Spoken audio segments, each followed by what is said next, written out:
Did you know, in just 3 weeks the regime of Saddam Hussein, which had ruled Iraq for more than 2 decades, collapsed under the weight of a US-led invasion in 2003?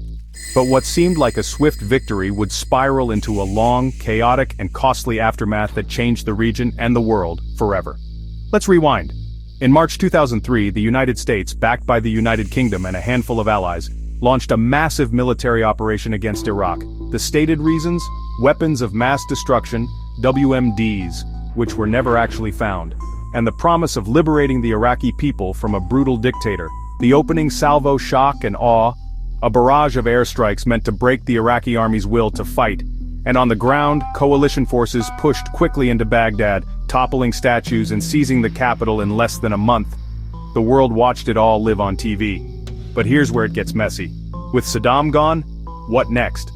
The US dissolved the Iraqi army and banned key members of the ruling Ba'ath Party from government jobs. That left thousands of armed, angry men out of work, many of whom soon joined insurgent groups. Sunni and Shia militias filled the power vacuum, sparking brutal sectarian violence.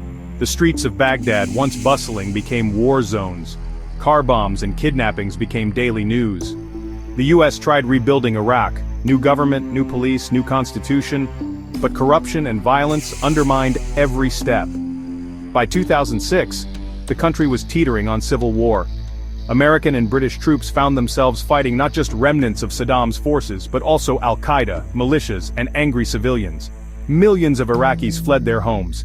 Ancient cities, Mosul, Fallujah, Basra, became battlegrounds. The human cost? Hundreds of thousands of Iraqis killed or wounded, and thousands of coalition soldiers lost their lives.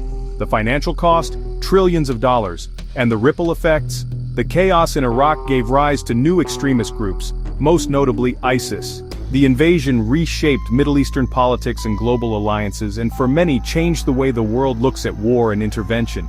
20 years on, Iraq is still rebuilding. The legacy of the war? It's complicated. The invasion toppled a dictator, but left scars that haven't fully healed. For historians, it's a lesson in unintended consequences, one that's still unfolding. So next time you hear about Iraq, remember, beneath the headlines are real lives, real losses, and a story that's far from over. History isn't just about dates and battles, it's about what happens when the dust finally settles.